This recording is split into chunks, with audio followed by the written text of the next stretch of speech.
Interrupt you. NYPD commenting on the chaos that ensued in Union Square. Let's go there now. All right, just really quick.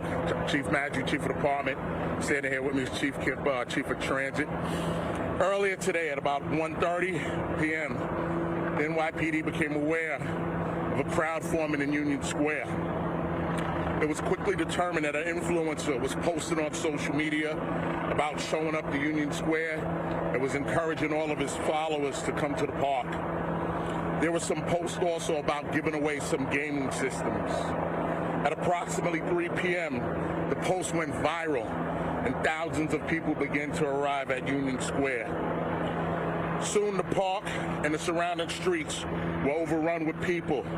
They were obstructing both vehicular and pedestrian traffic. The NYPD responded by calling a mobilization in response to the large crowd.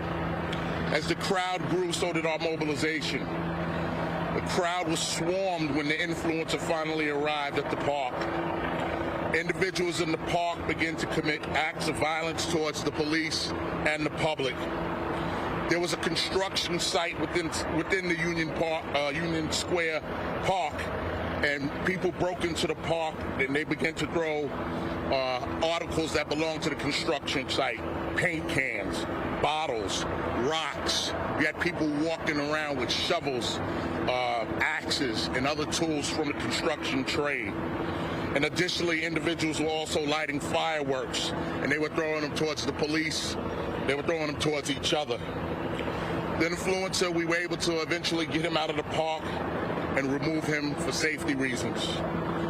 Our officers exercised great restraint despite the aggression that they were met with and the acts of violence they were met with. Ultimately, myself and our leadership team, working in tandem with our department attorneys, did declare this gathering an unlawful assembly. The NYPD offered multiple, and I do mean multiple, opportunities for the crowd to leave. We tried to give them a means of egress for them to exit the park and exit the streets. After numerous warnings and after being assailed, hit with rocks and bottles and other debris, we started to make arrests to clear out the park. The total number of arrests is still being tallied at this point, and we're still doing evaluations for some of our members. We did have members that sustained some injuries out here.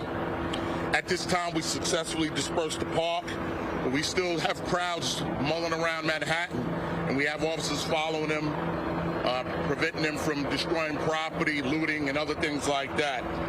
And we'll continue to be out here, and we'll continue to disperse this crowd until they're all gone.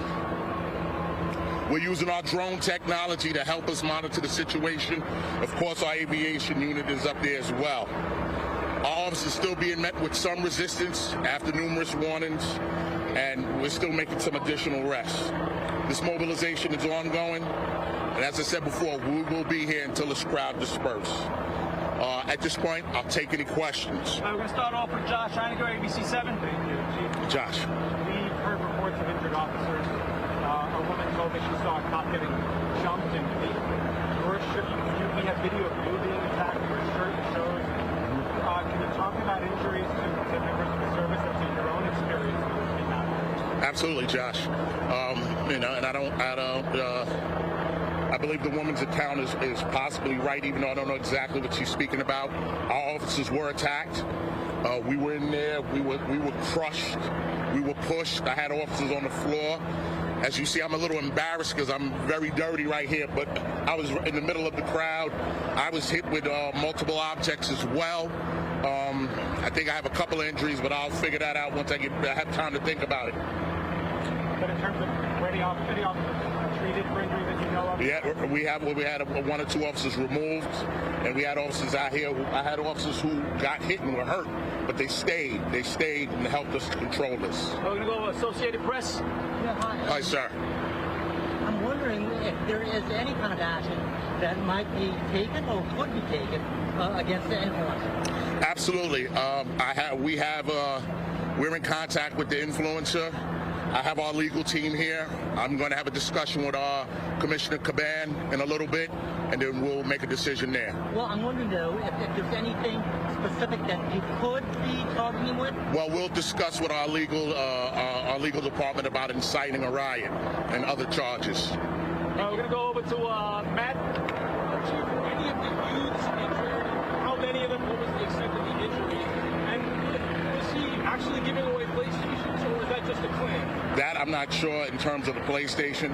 I personally observed young people walking out with their heads bleeding from their heads, bleeding from on their faces. I've seen I personally observed young people having panic attacks, anxiety attacks, asthma attacks. There was multiple, people were suffering out here. It was a lot of people. It was uncontrolled. It took us a while to get it under control, and a lot of young people got hurt. Was that in confrontation with the police, or was that in the riot? No, most of it was within the park. The young people were in the park throwing objects at each other. They were dancing. They were doing a whole lot of things, but they were hurting each other as they were doing this. Why were they stealing stuff from the construction site? That I don't have an answer for. Matt, we're going to move on. Mark Morales, CNN. Mark. What's the estimate as to how many people were here, and where is this YouTuber streaming now? What precinct is he? We do have him. I don't know exactly which precinct he's in. We have him. In terms of people, there was thousands of people out here. It wasn't hundreds of people. It was thousands, and mostly young people out here. All right, Dean Moses, AM New York. This is the first time something like this has happened after the giveaway. You guys are going to get to represent this in the future? We're going to definitely work on this. This is something we will have an after-action review of in terms of how we responded, how we're monitoring social media, and how we can prevent this in the future. We have encountered things like this before, but never to this level of dangerousness where young people would not listen to our commands. They were fighting each other, they were hurting each other, and they were turning our attacks on us. We had to defend ourselves, and we had to make arrests. Alfredo Acosta, Telemundo. Approximately, Chief, how many people were arrested today? Quite a few. I don't have an exact answer. We loaded up a city bus. The bus, we had young people attacking the bus, trying to pull people off the bus. We had to send resources there to protect the bus. It was a very dangerous situation. Anthony DiLorenzo, Pix 11. Chief, the question is, how does something like this happen? Is there no monitoring at all, or anything on that this massive influence of this country, where they were supposed to have a permit, where he doesn't have a permit, or was this at all on his radar? How does he let it get bigger? Well, this speaks to the power of social media and the danger of social media. We do monitor social media. When I go back later on this evening, I will have an after action to determine exactly what our steps were. We can't allow this to happen again in the future. All right, we're going to take one more question. Joe Marino, New York Post. Chief, just to be clear, this wasn't pre-planned with the city. There was no coordination between this event producer and anyone in the department or the city. This was a totally spontaneous event that just sort of jumped off and grew and accelerated very quickly. Yes, this was not pre-planned with the police department. This was something that was spontaneous. And as I just said in answering the last question, the power of social media, the danger of social media. Listen, we're not against young people having a good time. We're not against young people gathering. But it can't be to this level where it's dangerous. A lot of people got hurt today. All right, thank you everyone for your time and attention. Thank you, folks.